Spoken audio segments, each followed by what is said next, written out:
But today we have, backed by popular demand, the U.S. Army Corps of Engineers to give us a rundown on some of the role in wetlands. So we have, sorry if I mess up your names all, Chad Konickson, who is the Chief of St. Paul Regulatory Division, Leslie Day, who is the Mitigation Coordinator for the District overseeing compensatory mitigation and in lieu fee for both Minnesota and Wisconsin, Marissa Merriman, the Senior Ecologist evaluating wetland and stream compensatory banks in Minnesota and Wisconsin and providing technical support and training staff to the public, and Ben Orne, the lead project manager evaluating Section 10 and 404 Clean Water Act in 11 counties in Minnesota. I think part of one of maybe your job entry rules is to learn how to say compensatory many times. It's a tricky one. Anyways, so I'll kind of let you all take it off from here and get going. Thanks a lot for joining us. Thanks, Jack. A for effort on Konickson. It's harder than compensatory. Good afternoon, everybody. Let me see if I can get this screen shared here the right way. All right, so thanks again for this opportunity. We always appreciate talking to you folks, and we've done our best to come up with some information that might be interesting or useful. But one of the, I think, great things about this group is it's a real cross-section of different professionals. You know, it's one thing if we're talking to all consultants or agency partners or whatever.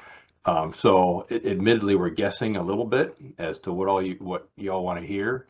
So we've kind of limited the prepared stuff to an hour or so, and then like a full half hour for questions. And we'll kind of take your lead on, you know, what you want to talk about, and you can ask. We can talk about anything.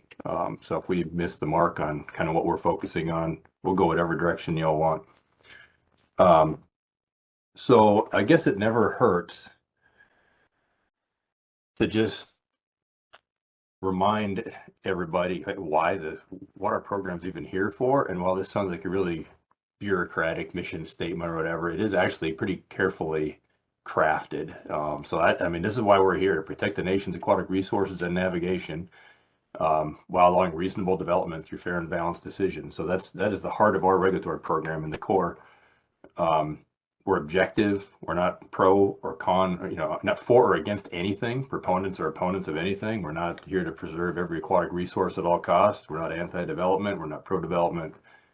We just, our job, the way I like to think about it, is help folks comply with the laws that we administer. Clean Water Act, Rivers and Harbors Act, and all the related ones. So the hard part comes getting to our desired end state. That's being timely, predictable, transparent, consistent, you know, making sure we're following the science and all the laws. So that's what our team is trying to do every day. And if any of you, in whatever your capacity is, feel like we're falling short on any of this, you can call me directly.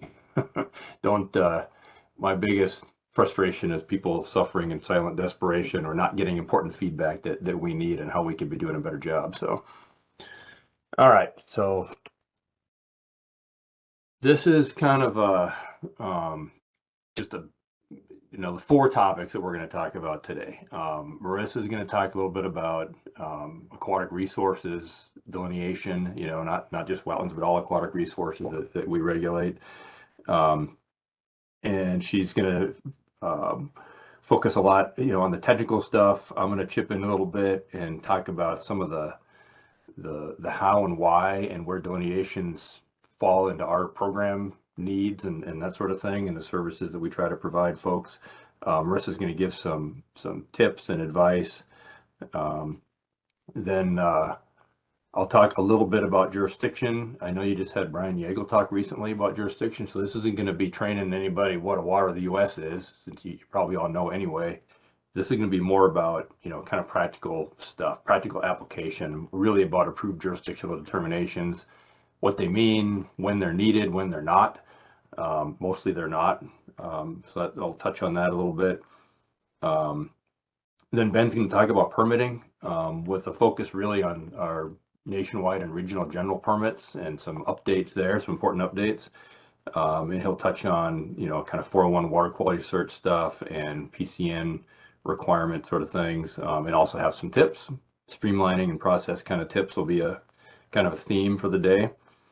And Leslie's going to talk about mitigation, of course. That's her wheelhouse. So mostly about bank stuff, and again, some more tips. She'll talk about some of the outreach things that we've got, and some tips. And then last, we'll just put a plug in for pre-application meetings, and then from there we'll just take questions, and we'll talk about whatever you want to talk about. More detail on anything we touched on, or something completely different is fine too.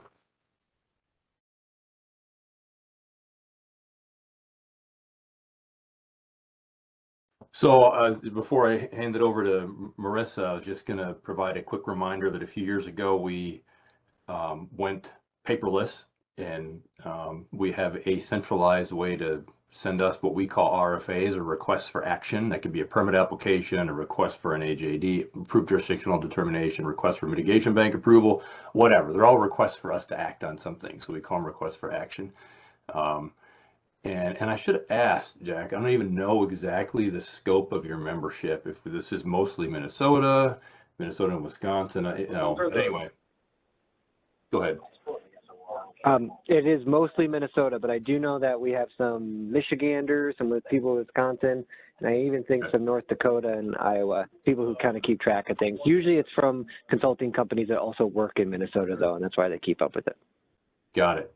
Helpful. Thanks. So we've got two of these, what we call our central inbox. This is the Minnesota one. There's also one in Wisconsin. So it's kind of the one-stop place to submit any request for action.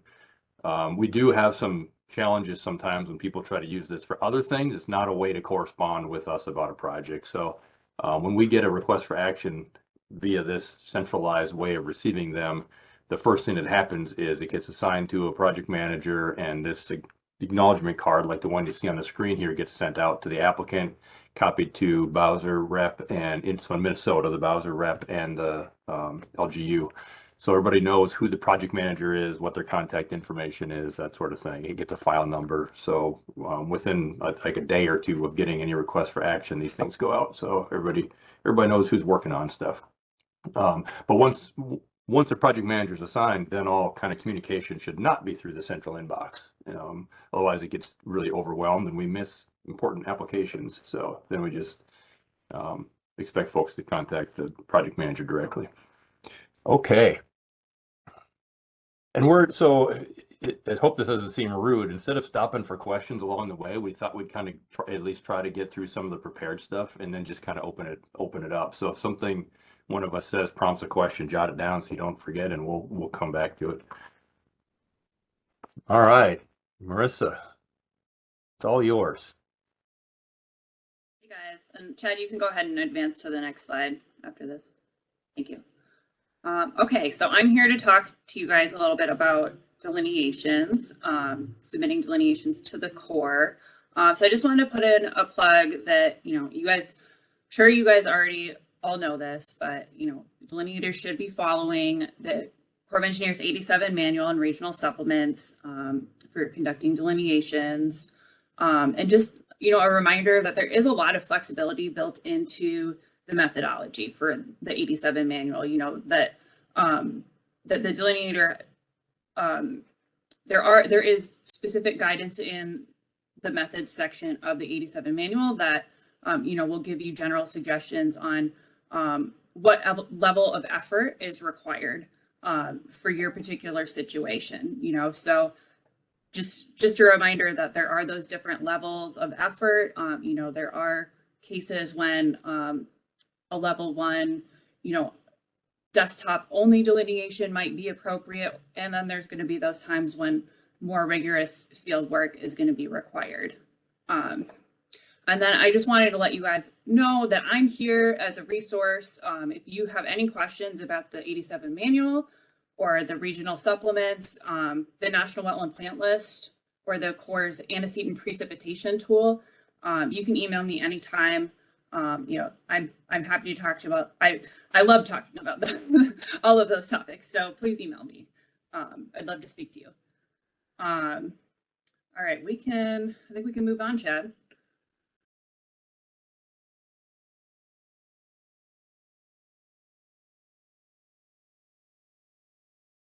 All right, so the first thing I want to, oh, yeah, thank you. So the first thing I wanted to talk to you guys about is when to initiate delineation discussions with the Corps.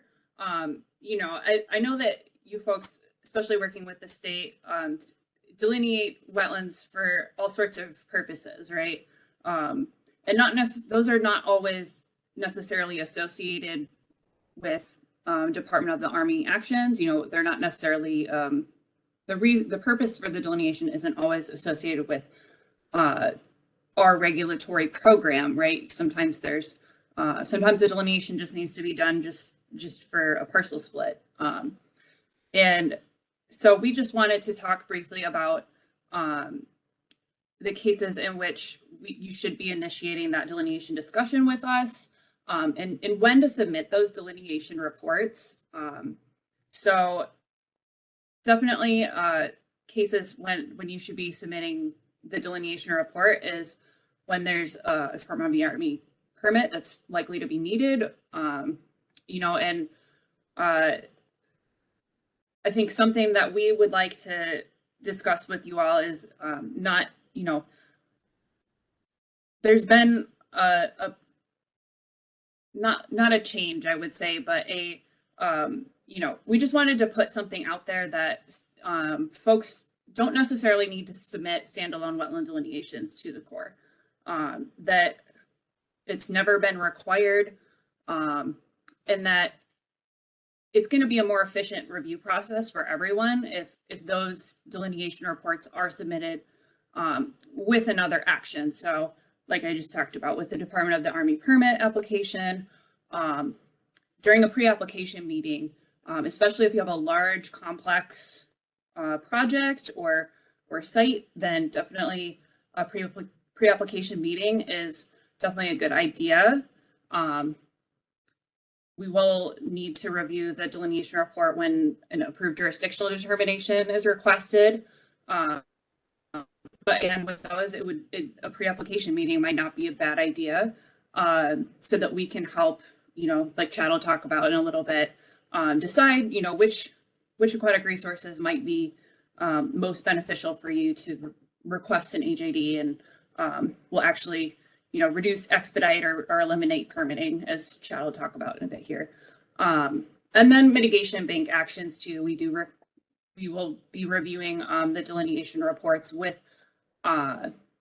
either, we don't require it for banks until the draft MBI phase. It is a good idea to submit it with the prospectus, and you know, just submit it as early as possible so we can get that approval. But that would be another case when we'd want to review that. And then the final credit release and closeout for banks too is going to be another one of those instances where we're going to be reviewing delineations. And so I think that Chad wanted to chime in here and just speak a little bit on the standalone delineations. Yeah, thanks, Marissa. So just a little piece of history here. Back what we'll call in the old days, one of the frustrating things for everybody, maybe permit applicants particularly, is when they send in a permit application, and so back up even more. The delineation of aquatic resources is a required part of a permit application. Makes sense, right? We don't know what we're evaluating if we don't know what's out there. So that's a required part of a permit application. When we would get those, and the delineation was just not good or not right, you know, it would just set everything back, and it would cause all kinds of delays and stuff. So over time, decades, a practice kind of evolved for people to kind of get their delineations concurred with in advance early, and we thought that was a good idea too. So that it'll help prepare a good permit application, and then when we get an application, we can hit the ground running, and we're not wondering and worrying about, are all the wetlands identified, are they the right boundaries, are the streams on there, that sort of thing. But over time, so I've worked all over the country. I can say this with confidence that in Minnesota and Wisconsin in particular, I think we've got some pretty good delineators. Of course, there's always exceptions to everything, but for the most part, we don't find ourselves having to make a lot of big changes to a lot of delineations. So the need for a standalone, way before a permit application, delineation concurrence from the Corps is very much diminished. And that's a good thing because so are our resources. So, you know, we would much rather, we don't have unlimited resources like any agency. We'd rather put our resources toward actually reviewing permit applications, being faster, being more helpful, that sort of thing, and not do things that really aren't adding that much value anymore. So standalone delineations are kind of clogging up the gears a little bit. So we're really de-emphasizing them. And that is, in our view, really low risk because of our experience that big changes aren't that common. Most, if there's little tweaks that need to be done to some kind of delineation, it can usually be handled during the permit process without sending folks back to the drawing board. And we've got LGUs and Bowser and all kinds of other folks that are in many cases, maybe most cases in Minnesota and maybe the DNR in Wisconsin, looking at stuff too. The last thing we need to do is just be repeating the work that someone else, some other qualified person's doing. So we're really de-emphasizing sending us standalone delineations just for us to concur with it because we're spending a lot of time with very little return for applicants, for anybody. So that's kind of what Marissa's getting at here is there's certain times when that does have a lot of value. If it's particularly complex, really tricky site, you know, that sort of thing, yeah, we'll weigh in. I mean, it's our 87 manual and our supplements. We get all this. We're, you know, this is that's our wheelhouse. So if it's complicated, we'll help out. And then, you know, when we'll get to AJDs in a second. So I'll talk about that then. But yeah, for mitigation bank proposals, we need delineations, that sort of thing. But it should be actually pretty rare that you need to get a concurrence from the Corps on a standalone delineation. So I guess we're asking folks to really consider that. And when we do get them, first thing we do, and many of you may have noticed this, we just look at it pretty quick, and about 90% of the time we end up sending a little one-page letter saying this looks pretty good. If anything changes when someone else reviews it, another regulatory agency, send us the revised one with your permit application. So we're already not scrutinizing most of them very much. We take a look at it and, you know, look for major problems, but we're not scrutinizing them really close. So that's, like Marissa said, that's just more efficient for everybody all around. Where, you know, it's another way to reduce redundancy and really focus resources where they do the most good for our customers, which is permit applicants, really. So hopefully that makes sense. I'm trying to think if there was anything else I was going to say about that. Well, we can talk about it more in the Q&A if there's any questions or if anyone else on our team thinks of anything I missed. All right, back to you, Marissa. Cool, and I think we can go on to the next slide.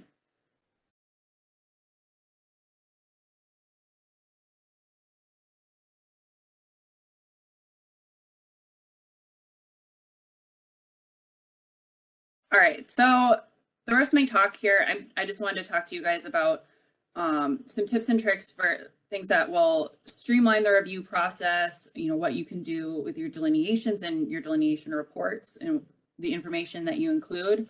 You know, that's really going to help our review process just go a lot smoother. So one of my tips that I really want to hammer home is putting site photos in the delineation report. That's really helpful, right? Because most of the time our staff is not going to end up being able to do a site visit to review the aquatic resources on site. So, you know, the more information you can include in the report, the more pictures, you know, that you can use to justify your line or, you know, what the plant community is like, you know, we want to see that. So, you know, got a few fun pictures for you guys of some indicators, you know, iron deposits and crayfish burrows. Picture here of the wetland upland boundary, soil profile, and then just an overall picture of the plant community. All those are great to include in your report, as well as a description, you know, a narrative description of each of the aquatic resources too. Kind of just documenting like the main dominant vegetation and you know, what's kind of like the overall general quality of the wetland basin or the other aquatic resource, which I think brings me to my next slide, Chad.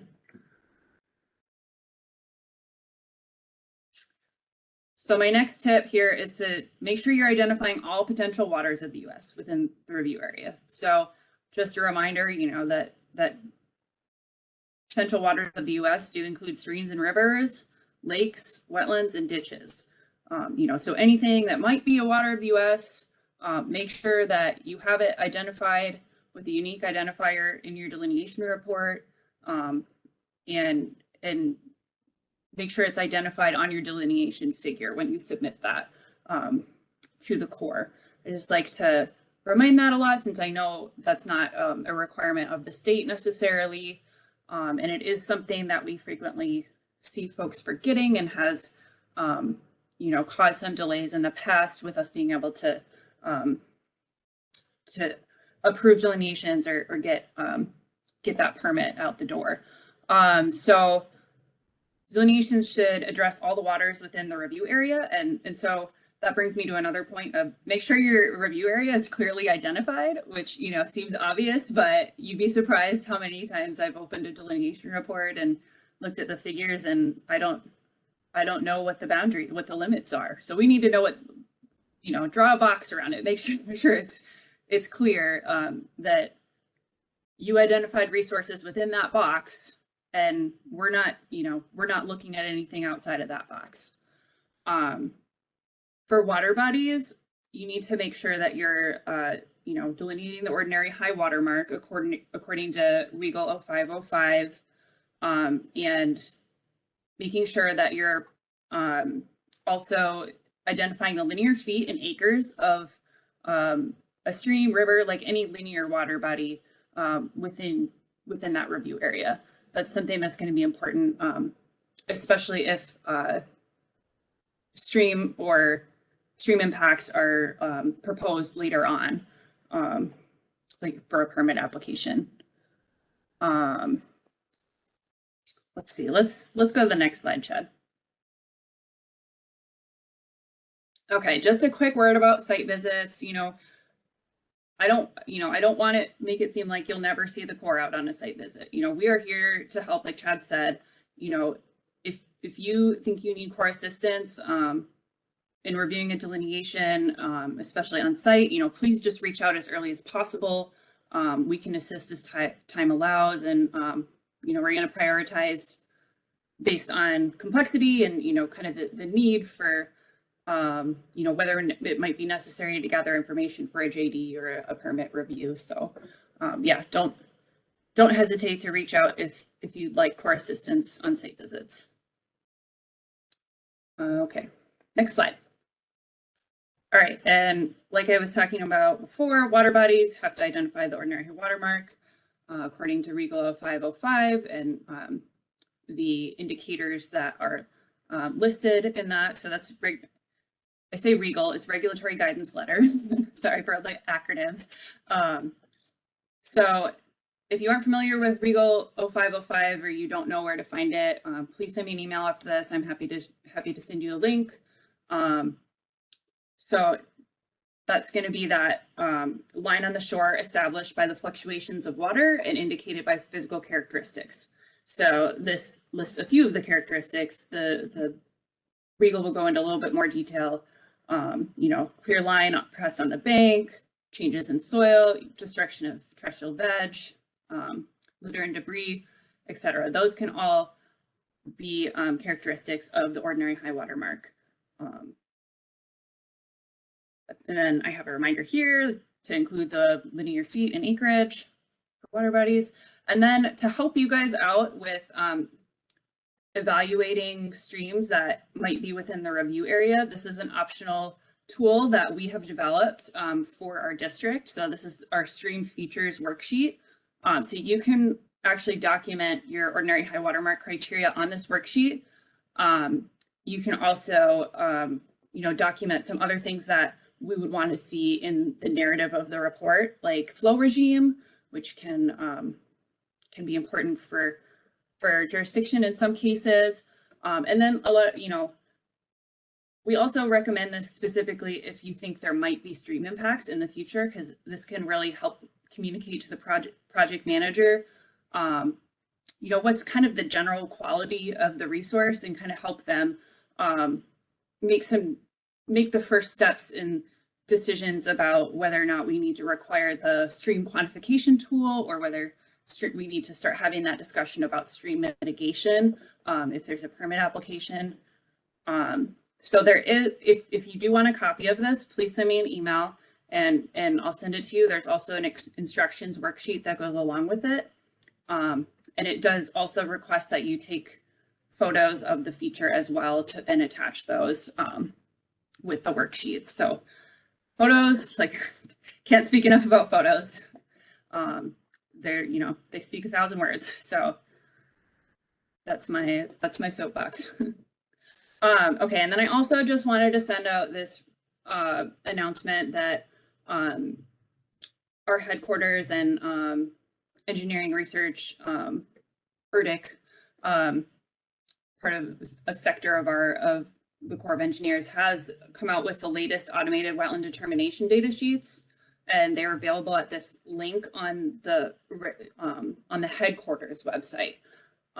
So you have to go to the regional supplements page, and I have a little screenshot here to help you out where you can find it. So you have to go under the general information tab, and you'll find the PDFs for Midwest and North Central Northeast as well.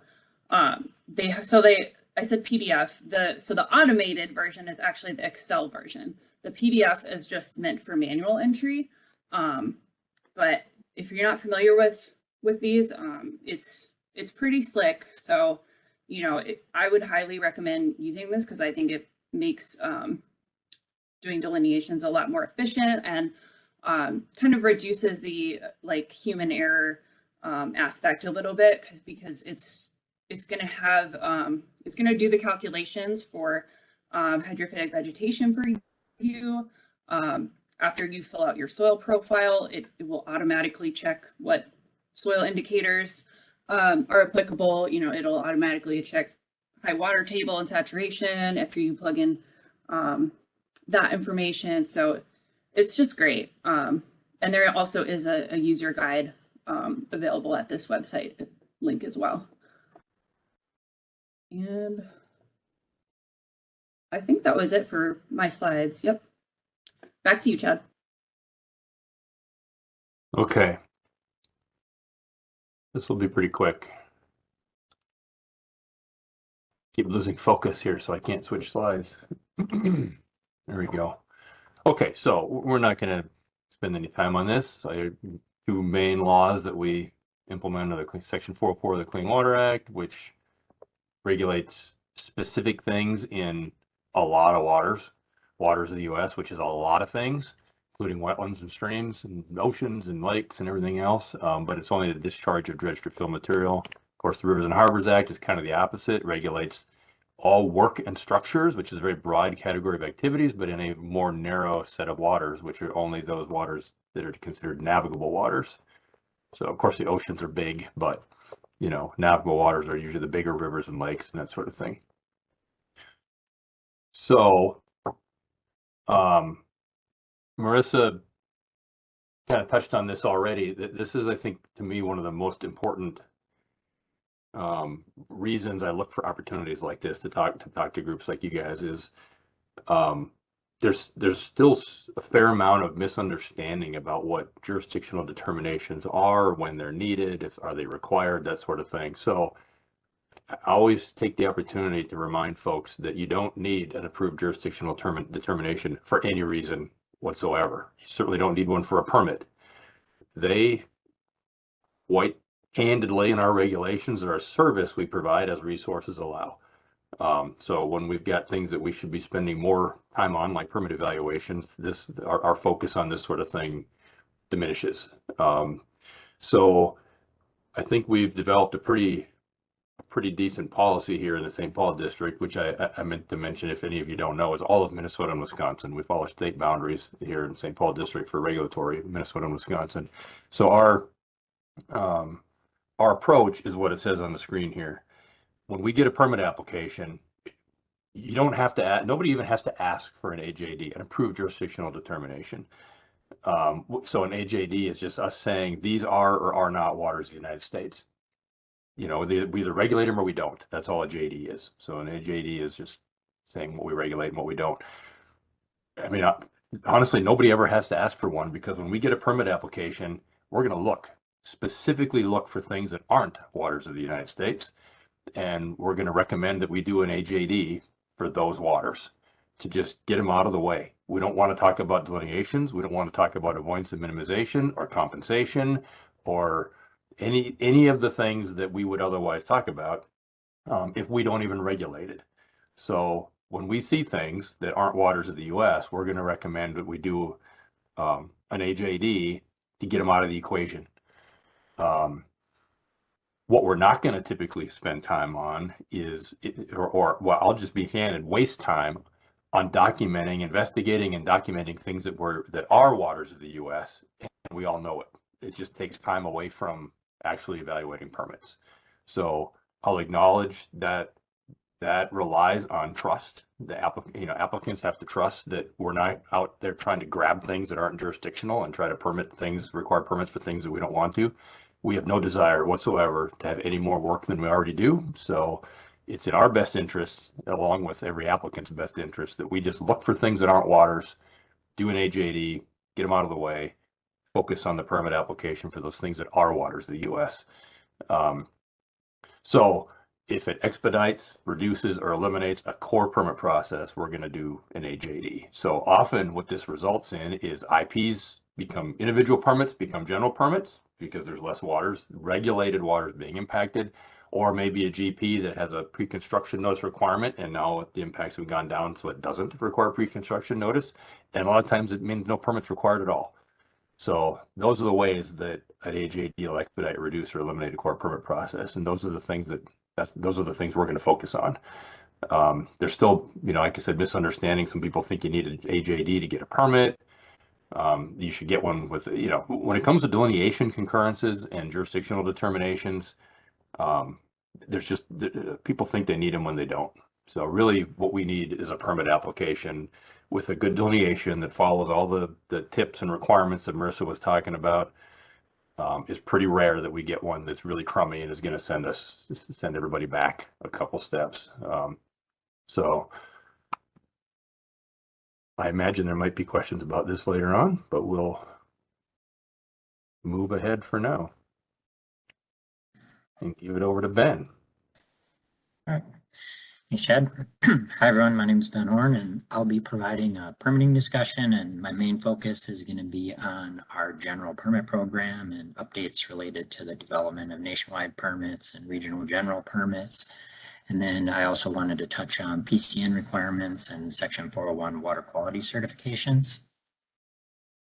So to kick things off, I wanted to go over and provide an update on our 2021 nationwide permits and all the recent activity that went into the development and issuance of those.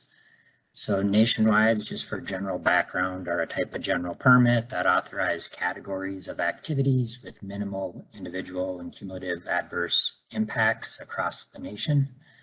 Nationwides are normally developed on a 5-year cycle, but this latest process was a little bit unique because it was essentially completed in 2 phases. The first round of nationwides went into effect in March 2021, and then the remainder of those nationwides went into effect this winter. So the main point of this is to just provide an update that all of the 2021 nationwides are now in effect, with 42 of them available for use in Minnesota, and the remaining 15 were revoked. And those were primarily revoked because they're either not applicable within our region, or we've gone through the process of developing regional general permits that provide similar or more effective coverage for those types of activities. And so just kind of a quick plug, we did put out a special public notice that was issued in February 8th. And I did include a link for that, and this provides some really helpful background information on that kind of 2-step process to the issuance. And then it also includes information on our regional general conditions and the 401 water quality cert decisions that we want to emphasize in this discussion. and just highlight the importance of applicants and agents being familiar with those requirements to help identify when additional coordination or review might be required. So yeah, if you go to the next slide. So kind of in addition to that, just broad overview, I did want to go over just some of the general changes, and then again, focusing on those conditions and certifications. So as far as the nationwides themselves, there really weren't any significant changes or updates to the language in terms of the nationwides themselves. However, there were several minor revisions to the conditions and definitions. And so this slide is just meant to highlight some of the main ones. I'm not going to go into detail on all of these, but highlight a couple of them and just providing this as a follow-up opportunity for anybody who's involved with a project that might include one of these. So the more notable changes are the 300 linear foot condition for stream bed losses, and also the definition for loss of waters of the United States. And so kind of the big update there is the 300 linear foot of stream bed loss was removed from the 2021 nationwides, and that definition of loss was revised. And that was mainly to simplify the condition by measuring those impacts in acreage and relying on that half-acre limit for both wetlands and streams combined. However, I will note that as part of reporting the impacts associated with the project, you are still required to report tributary impacts in linear feet and acreage, and that's to help evaluate compliance with other conditions of the nationwides and also to facilitate our evaluation of those proposed impacts. But in terms of actually applying the terms of the nationwides, it has been a bit simplified by primarily relying on that acreage threshold for both tributary and other aquatic resource impacts combined. And then again, just to kind of highlight that there have been some changes to the general conditions. Nothing of significant note for this type of high-level discussion, but primarily wanted to focus on the regional conditions, which have been significantly reduced from the 2017 to 2021 nationwides. And there's one error that I did recently notice on this slide. So in 2017, we had 19 regional conditions, and with the full set of 2021 nationwides, there are now 8 regional conditions that we'll go over on the next slide. So this is the full list of regional conditions now included with the 2020 nationwides. And again, this was reduced to the bare minimum, so only including those that are absolutely necessary. And we won't go over a ton of detail on these, but I did just want to touch briefly on each of them to give you a sense of what they include. And then again, that will be a helpful follow-up for going into more detail on these and identifying any specific requirements that might be associated with a future project you're involved with. So in terms of the conditions themselves, the first 5 are applicable to all of the nationwides, and then the last 3 are applicable to specific nationwides. So linear projects, that's an exclusion for linear transportation and utility projects. So we do not use the nationwide permits to cover those types of activities because we have specific regional general permits in place for those types of projects. The second condition is related to temporary impacts, and this is primarily in regards to limits on temporary impact durations during the growing season, and also requirements for removal and restoration of those impacts at the completion of construction. There's a PCN requirement for certain activities within the Apostle Islands National Lakeshore. There is one important exception to this, in that any activities covered under Nationwide 3 for maintenance would not be applicable under this regional condition. The next condition is on calcareous fens, and this excludes work in those types of resources unless the DNR has approved a permit or a fen management plan for that work. And then the last one that's applicable to all the 2021 nationwides has to do with special aquatic resources, and these are identified specific to our region. And this is a PCN requirement for impacts to waters like wild rice waters, bogs and fens, and another common one for Minnesota would be Ramsar wetland sites. And there is a full list of those in the regional conditions, along with additional information on how to assess whether or not your project would impact one of those resources. And then in terms of the specific regional conditions that are only applicable to certain nationwide permits, these are mostly related to exclusions, PCN requirements, and additional waiver requirements for these activities. So the first one is for Nationwide 52, and this excludes structures or work in Lake Michigan and Lake Superior. The second is applicable to Nationwide 3, 33, and 41. And this is a PCN requirement similar to a lot of our other PCN requirements for permanent losses that exceed 1/10 of an acre or temporary impacts greater than 1/2 an acre for those projects. And then the last is for Nationwide 27, and this requires a waiver for any Nationwide 27 activities that would result in the permanent conversion of certain wetland types, so forested wetlands, bogs, fens, sedge meadows, or shrub car wetlands. Going on to the next slide.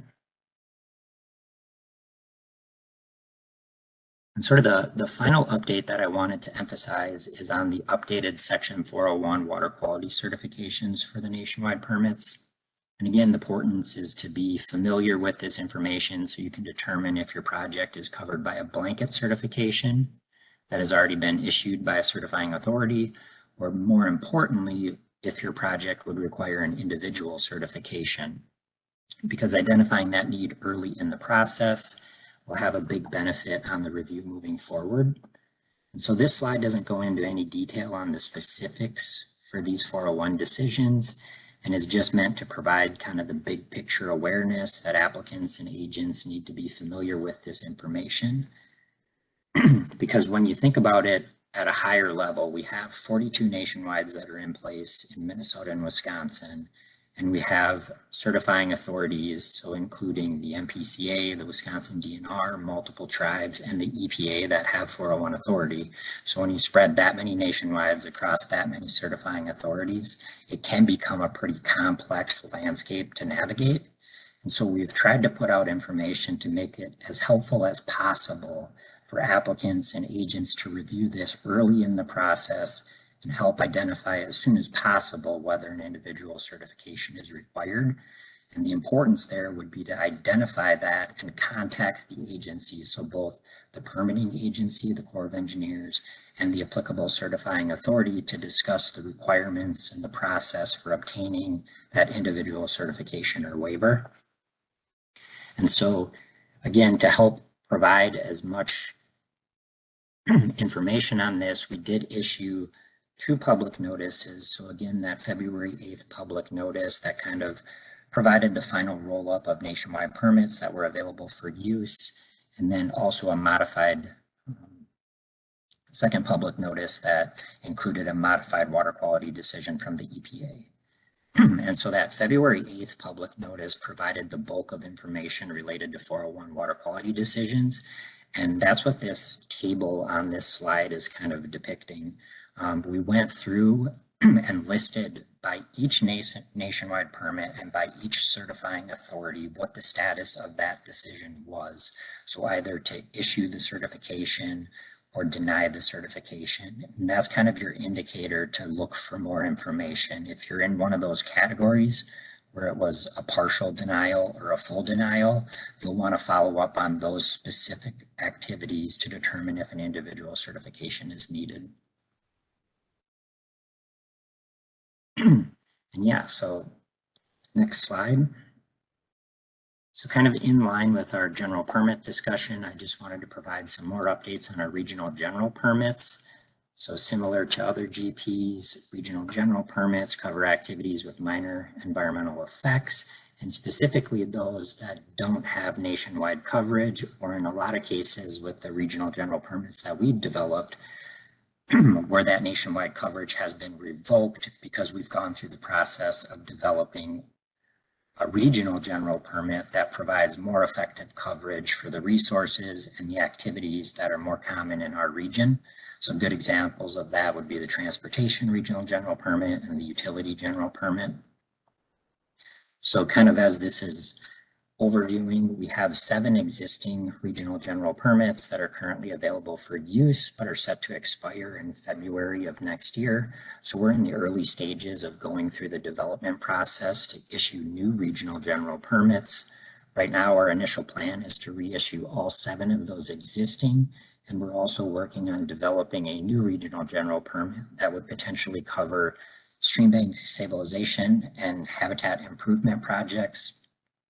So currently, those are a combination of nationwide permits 13 and 27, and our goal is trying to identify areas where we can improve efficiencies by limiting the amount of waivers and streamlining the process for those reviews.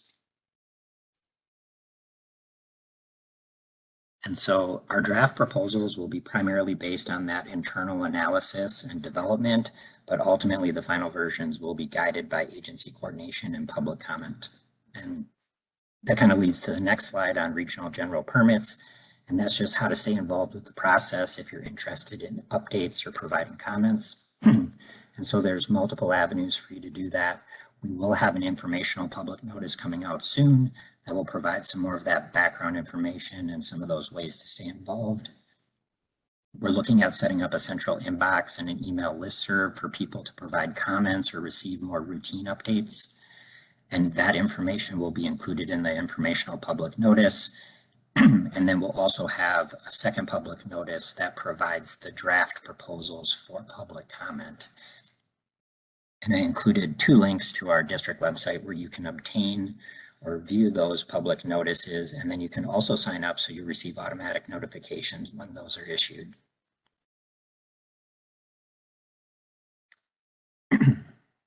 So yeah, so the next side is just kind of trying to tie it all together. So we've talked about nationwide permits and regional general permits, and hopefully you're starting to identify how robust our general permit program is.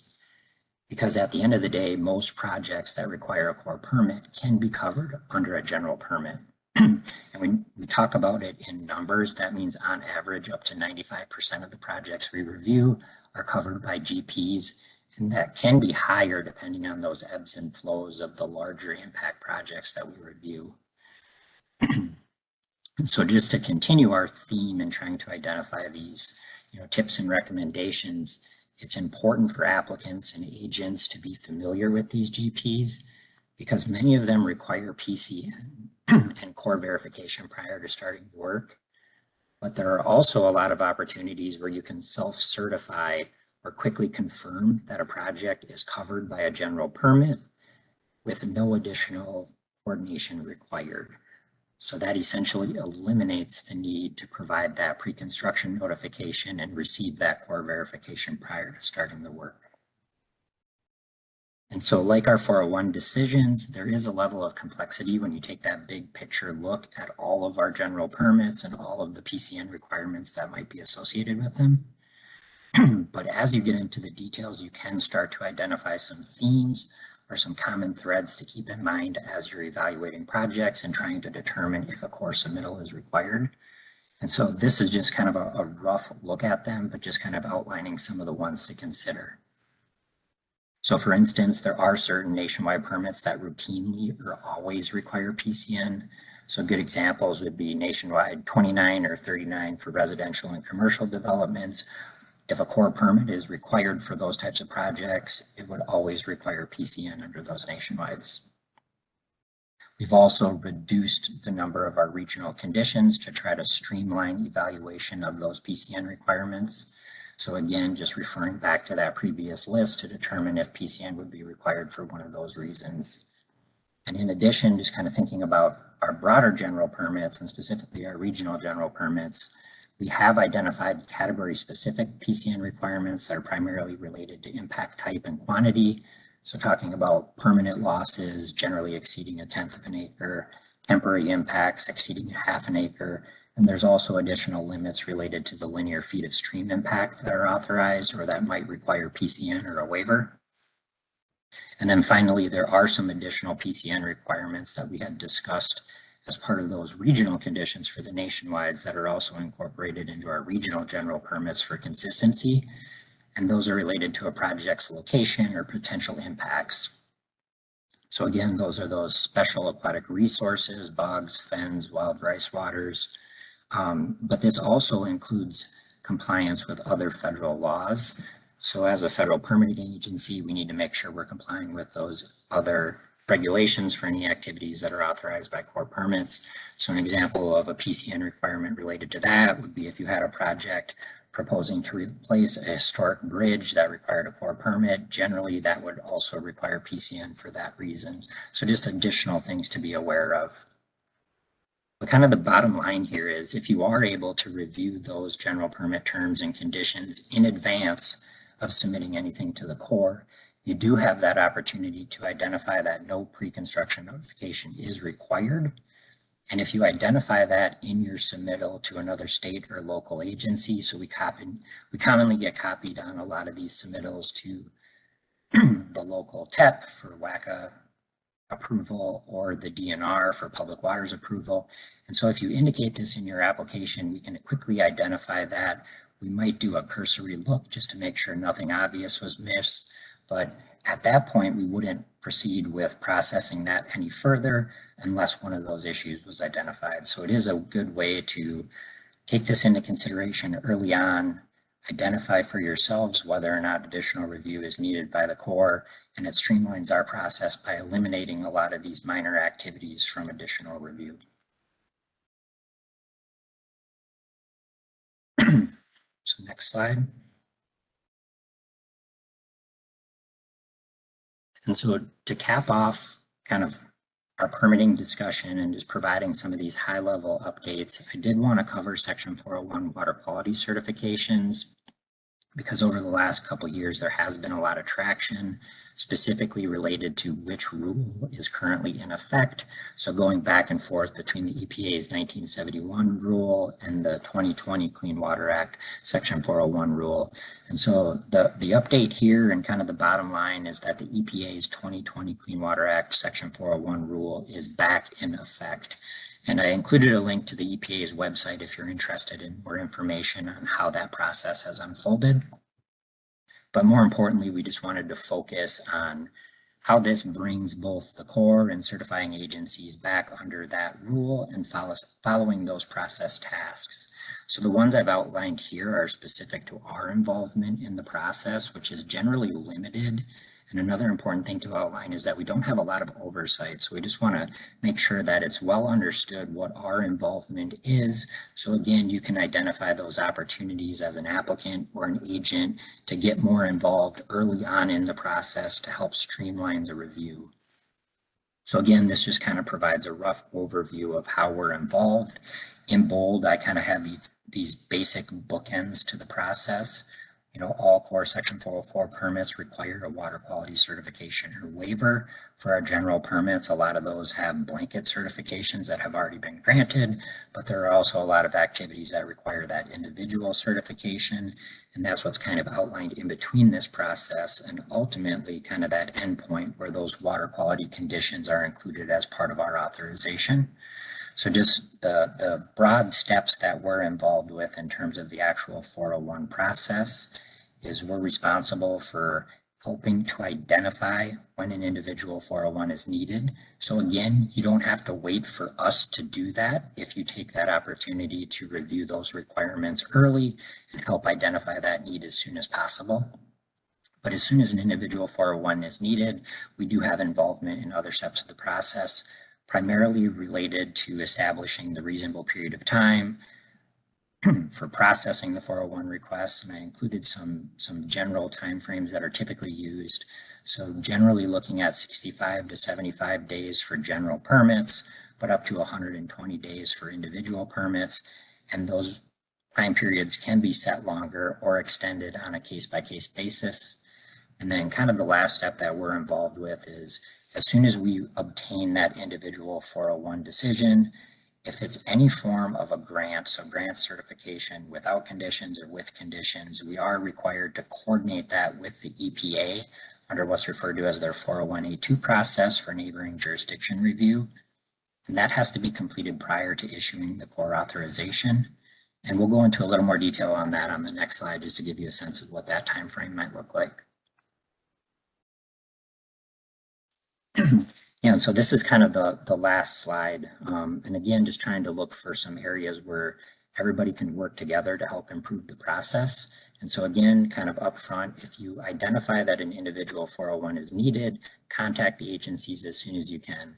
And communication has been one of the biggest helps in the process. And so when we have that opportunity to discuss these projects early on, that has gone a long way. And kind of the other two areas that have come to light are understanding roles and responsibilities. That seems very critical to the process, just making sure everybody knows what their responsibility is.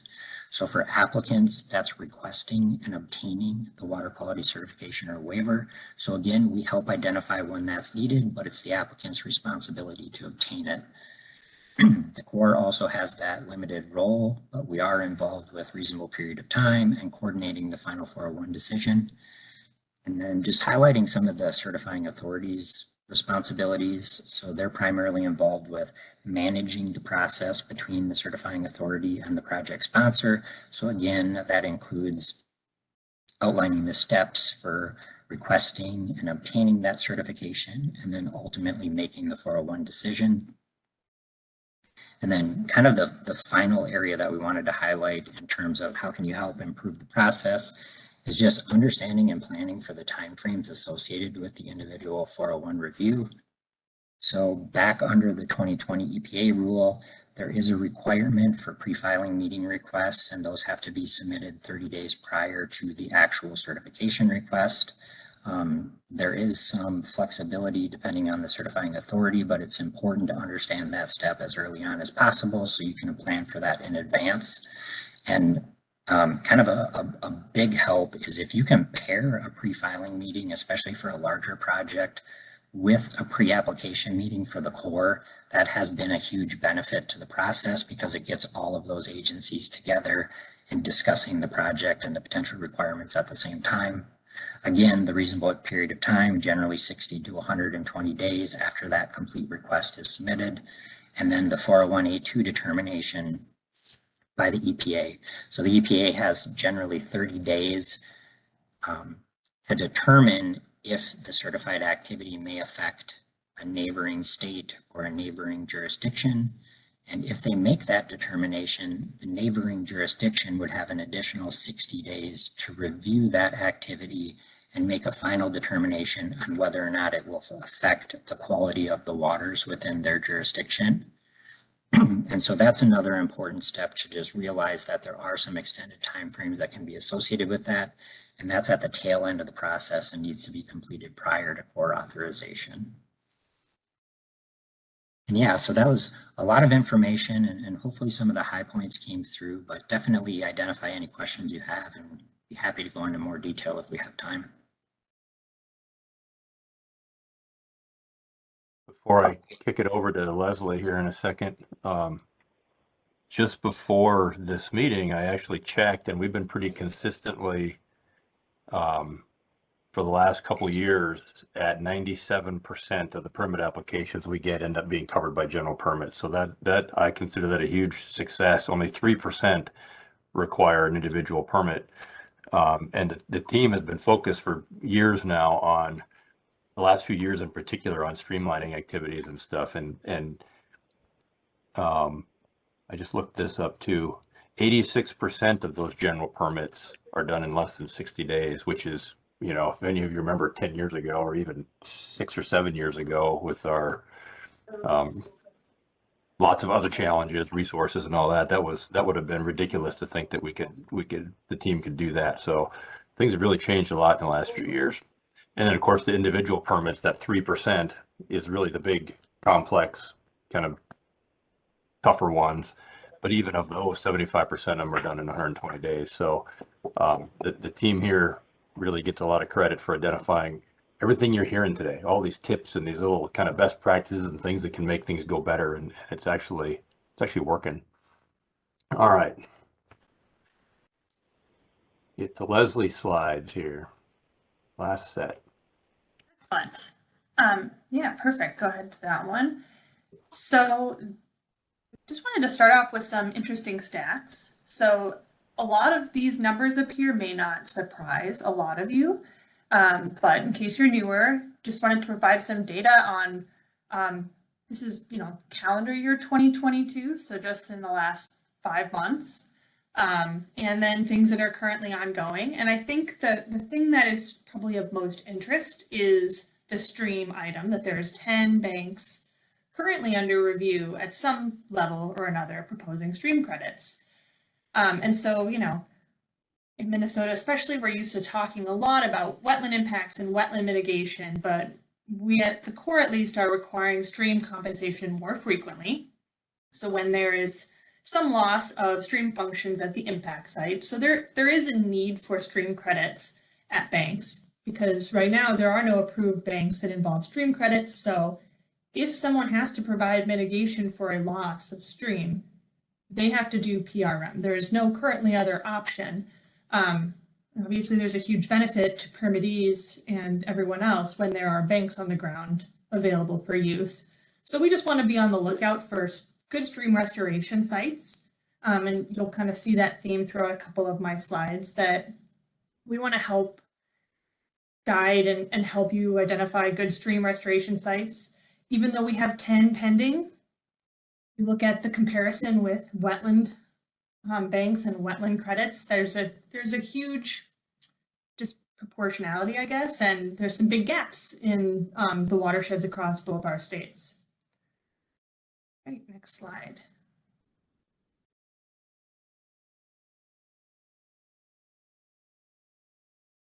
So hopefully everybody here has seen our twice annual newsletters we've been putting out for the last 3 years now. I can't believe it's actually been 3 years we've been doing them.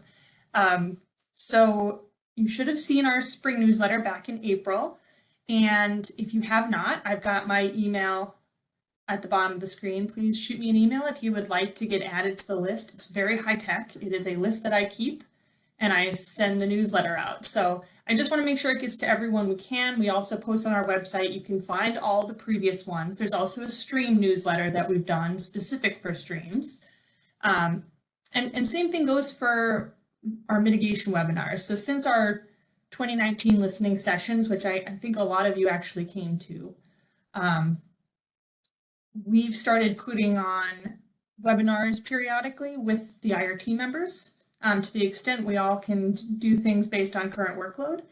And so we've been, for the last couple of years, we've had varying webinars. Most recently, we had everyone vote on what topics they thought the greatest need was. So if you don't have on your calendars for November 1st and the webinar that's going to be on vegetative performance standards, please also reach out to me so I can get you that invite. And we'll probably continue those into 2023 and beyond. Seems like folks are enjoying them. Those are two of the ways we've been trying to continually improve our communication with you all, especially through the pandemic. And then as far as just general outreach on your mitigation proposals, always feel free to contact us early. We're trying to be more proactive ourselves, and hopefully you are seeing that. We're just constantly trying to improve, especially knowing how many bank proposals there constantly are in the pipeline. So if you're stuck trying to decide between multiple parcels, or if you're someone who you've identified a mitigation site and you think it might have some stream potential as well, and you would like some help trying to decide whether that's something worth pursuing, please feel free to reach out. If you're not already in the review process, you can contact me. I can't be pre-decisional, so I can't, say, yes, absolutely, we'll approve this, but hopefully I can help try to guide you or get you in contact with some of our other experts that might be able to help answer questions on what to expect if you're looking at pursuing stream mitigation. We're happy to have kind of pre-app meetings with folks on their stream proposals. It usually won't just be me because I am not a stream expert, but we'll basically get a team of folks together. You can kind of walk us through what you are thinking for your site, or if you've got multiple sites you're considering, and we can try to help provide some initial feedback at least, and offer suggestions, or at least offer some questions that we have about a site that you should keep in mind. All right, next slide then. Cool. So then I just wanted to offer a few tips and tricks to hopefully help make what is, I recognize, a very onerous and lengthy review process just intentionally in the rule. It is multiple phases. It can be kind of daunting, especially if you have not gone through it a lot before. We're constantly looking to improve things to make things easier. And one of the things that hopefully you guys are finding beneficial, I know we're finding it beneficial when it comes to us reviewing your sites, is the completion of the site selection criteria checklist. So site selection is something that every bank, it's part of a complete mitigation plan, has to talk about. How do we choose this site? So we created this checklist that walks you through how to identify big good things and big potential challenges that your site could provide that you might run into, so that hopefully you can even fill that out before you ever even consider coming to us and decide to submit a prospectus. So it will help you identify whether there's some challenges you should kind of be thinking about. Proximity to airports is a big one that you know, 10 years ago, we keep saying 10, 5, 6 years ago, we probably didn't run into very often or just didn't recognize as potentially a challenge. Usually it does not, it is listed in there as a potential fatal flaw in that checklist. We almost never reject a bank because of that. We're usually able to get past that one, but the earlier we can identify some of those potential fatal flaws or issues, the better. And it seems to help us, not get to the very end of a review process, discover there's potential problem and get stuck. So I would recommend completing that early before you even come to us and just take a look at what you're seeing.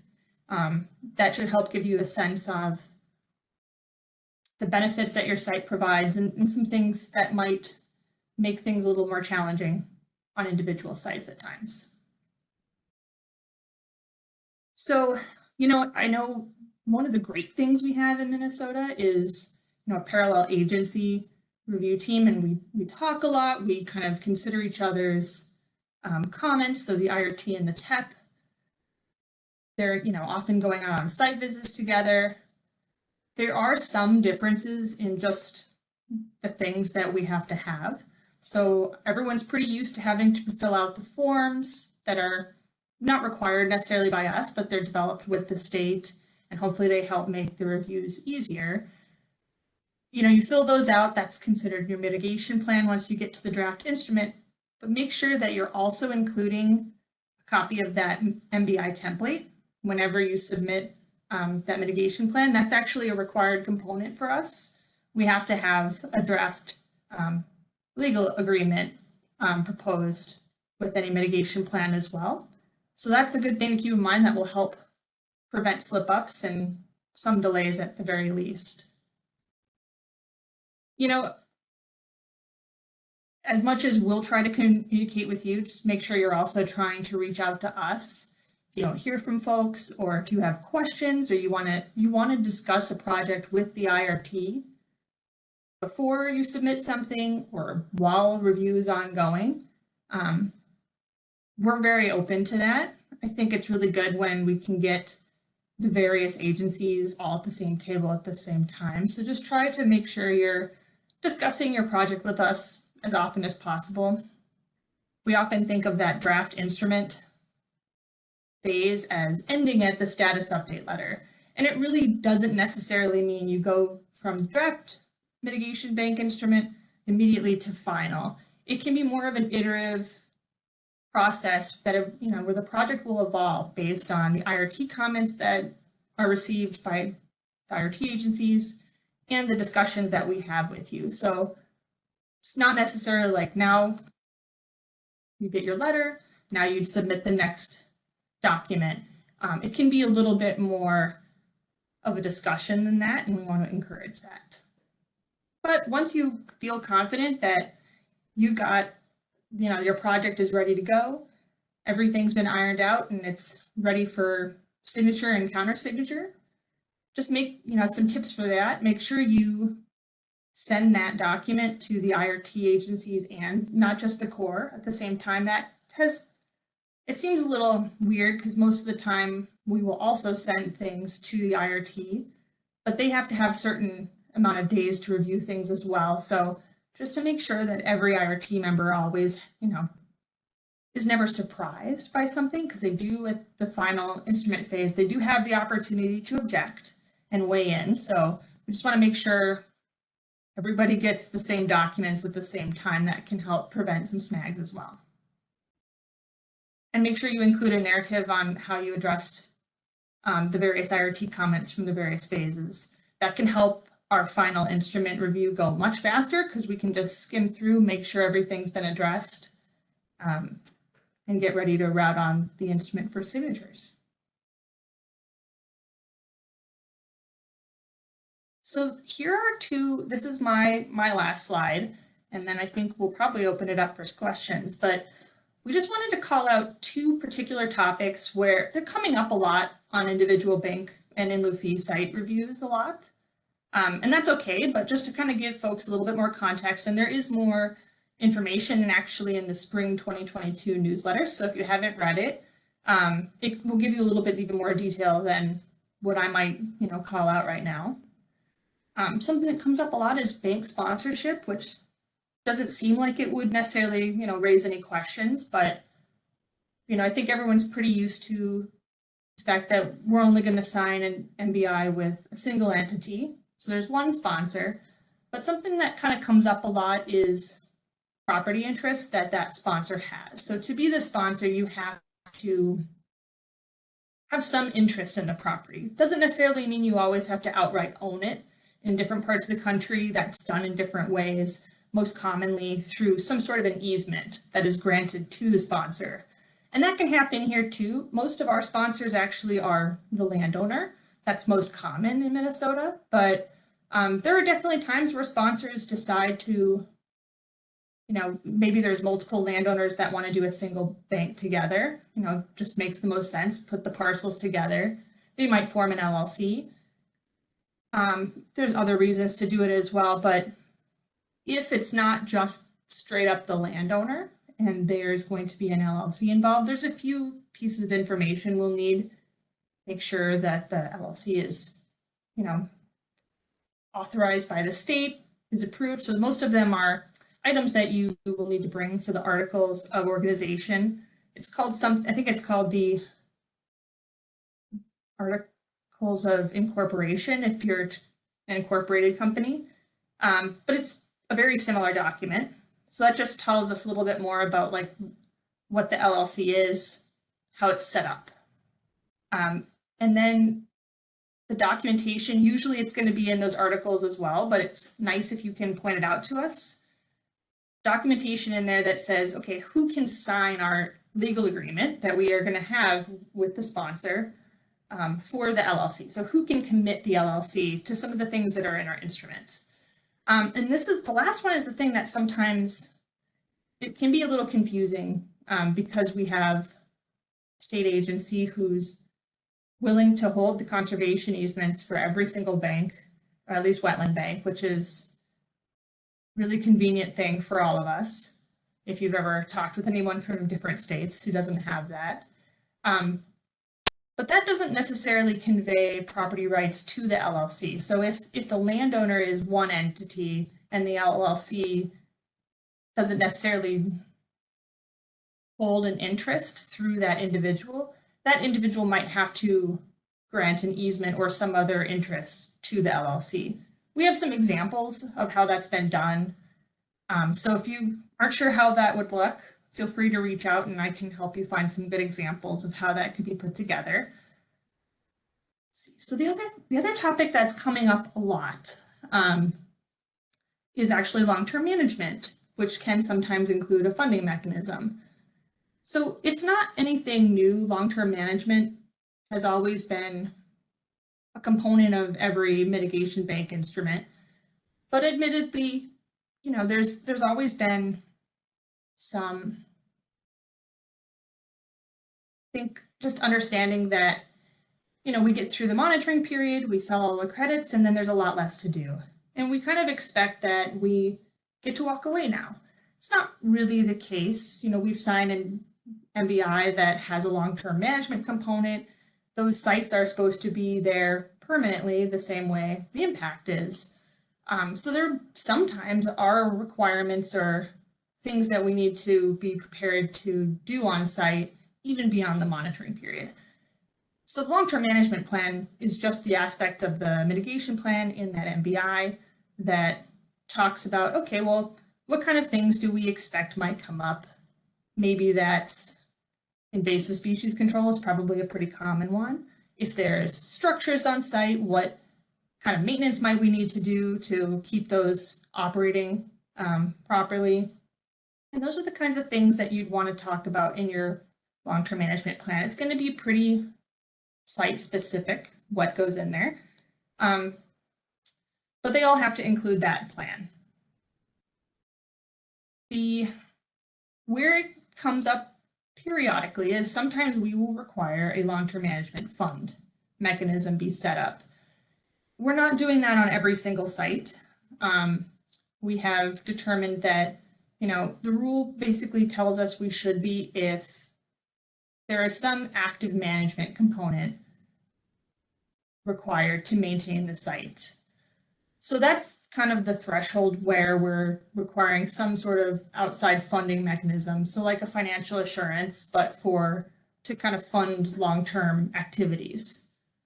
But like I said, it's not happening for every site. And we're kind of defining active management as, on a case-by-case basis, but it's more commonly going to be required where,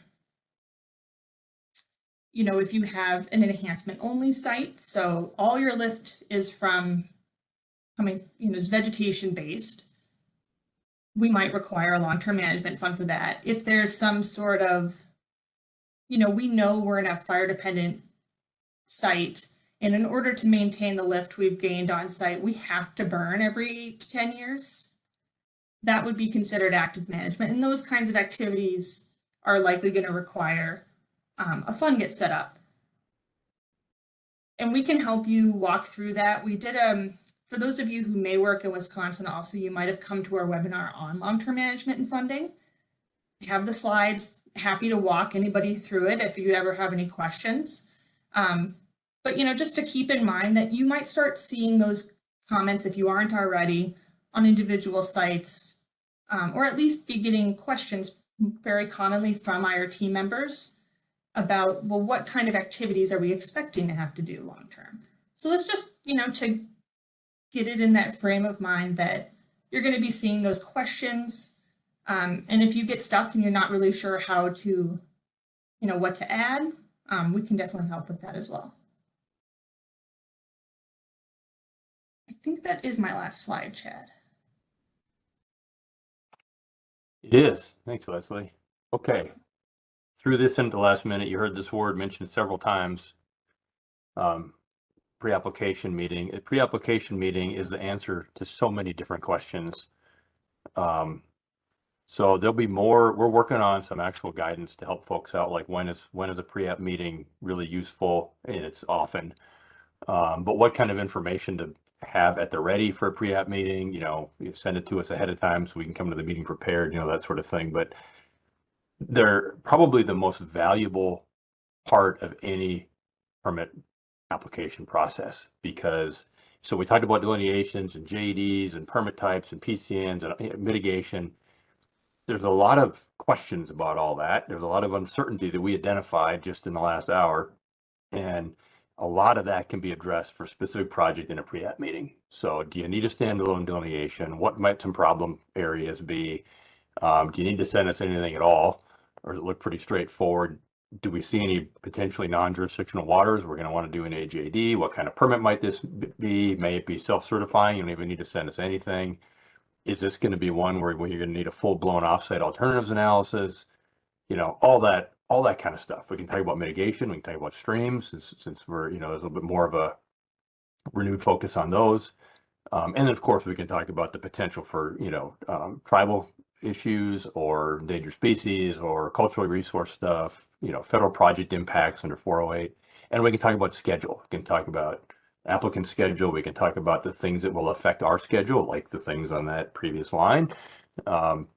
So super helpful meetings. And like I think Leslie said, the more we can align those meetings with others, the more effective they are, you know. So actually Ben mentioned that for like MPCA, the meeting you have to have before you submit a water quality cert request. So anyway, that's our pitch for pre-application meetings. Don't be afraid to ask for them, but do come with some information so we can have something to react to. Okay. Now we're happy to answer any question, or try to answer any questions or hear any comments anybody has on any of the things we touched on or anything else really. Yeah, thank you. I mean, that was great. We have 2 questions that are in right now. I'll do the second one first, just because you just talked about pre-app meetings, and it is, how do we request pre-application meetings? So for now, I would suggest sending that in, since that's a request for us to do something, I would send it into the central inbox and just follow the normal rules for that. You know, you put the county in the subject line, so then it gets routed to the right team, basically, just save some time. And just make it really clear in there what you're asking for. And like I said, that's for now. When we get this more structured guidance put together to help kind of formalize this, we'll have a better process spelled out. But I didn't want to wait for that just to kind of get the word out. So for now, just send it to the central inbox. All right. Next one, is there an estimated time of arrival for when the stream features worksheet that Marissa mentioned will be published online? Is this anticipated to become a required attachment to aquatic resource delineation submittals and or minor stream impact applications? And if so, on what time frame? Big question, sorry. Yeah. Okay, so correct me if I'm wrong, Chad. We're actually not able to put the worksheet on our district website. There's some rules against that. You're asking me, I bet. Is it because of the format? Yeah, that does ring a bell, and I can't. There's some silly rules when it comes to Department of Defense things and putting things on the websites. We'll figure out something. Yeah, so I don't know if it can't be there. We'll get it some other way. We'll get it to everybody some other way. So I don't know about the time frame. We're on the verge of publishing our stream procedures, which is just really kind of bringing some format and predictability to when might stream mitigation be required, and that sort of thing. So it's always been there. It just hasn't had a nice framework around it. So you'll see that coming soon. So maybe it'll align with that. But as far as if it's required, there's very few required forms for the Corps. Most of the forms we have are, especially in this district, are to help, to be helpful, to streamline things. They're a way to say, if you do this, things are going to go a lot faster, instead of just kind of get whatever we get and then have to write a big letter saying, well, we need this and this and this and that. So while they're not required, if a form exists, in our district at least, it's probably really helpful to fill it out. And that's their purpose. So you never have to, but you just may be adding another step to the process where we have to ask for information.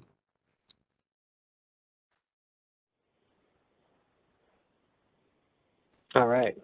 Well, that answers it. And the last one I have here is, see how I can phrase it. So most delineators submit to the USACE in the same email as they do the WACA LGU. Is it easier for the submitter to do it at the same time? So in other words, maybe, would you all rather delineators stop sending in delineation reports altogether for most projects? So that's a tricky one to answer, and which is why Marissa and I both kind of stumbled around trying to say what we mean without accidentally giving the wrong impression. Delineations are critically important for a permit review, for our permit reviews. We don't necessarily need to get them all in advance, because if they're already being reviewed, they're done well, then it's just taking time away from actually working on the permit application when it comes in. So ideally, we would never need a standalone wetland or any kind of delineation. The ones that come with a permit application would be spot on.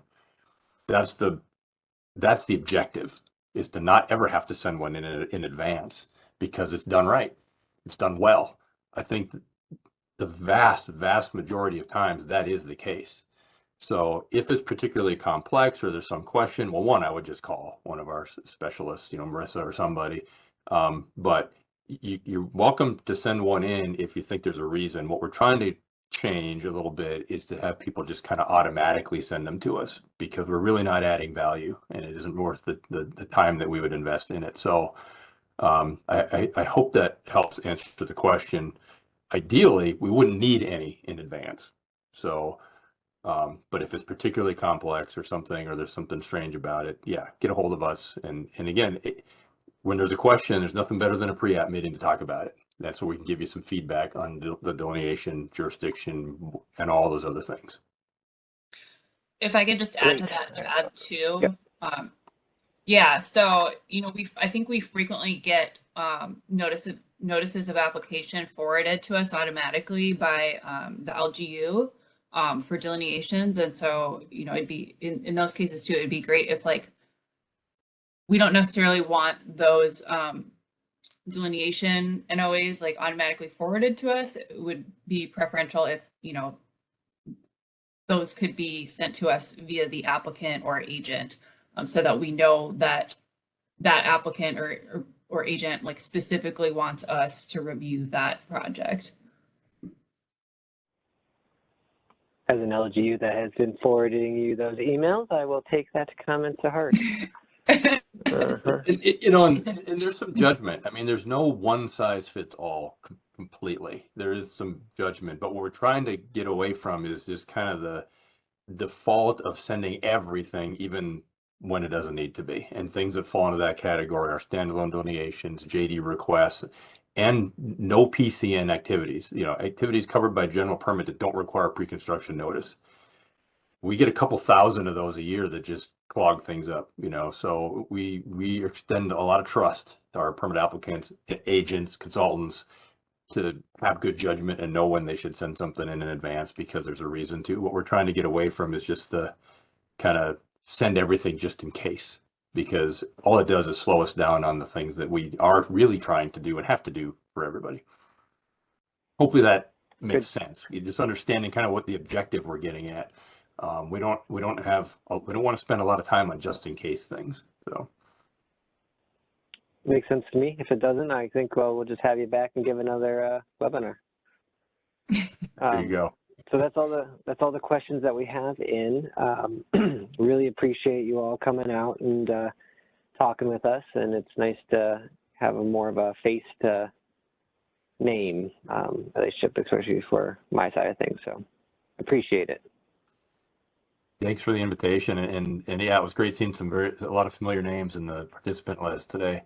And if anywhere in any of y'all work or personal lives you intersect with other groups that you think might want some kind of information from us, or just a Q&A session or whatever, we really just eat up opportunities like that. So don't be afraid to ask. We'll always try to make time. It's a great investment of time. So I see one more question that this. came in real quick. I'll get you before we sign off. Is there a standard form / standard set of information for open water features, ponds, lakes, etc.?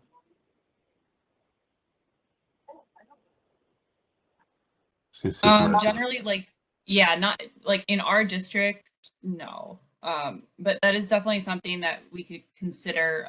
We could consider expanding the stream features worksheet to include all water bodies. The same. Ordinary high water mark indicators are going to apply. There could be. I think there is an ordinary high water mark worksheet that ERDIC put out there a long time ago. That's just kind of a national form, but I wouldn't recommend. It's not very useful to our permit review. So I don't know. I wouldn't really recommend using that, because it's just not regionally specific enough for our district, I would say.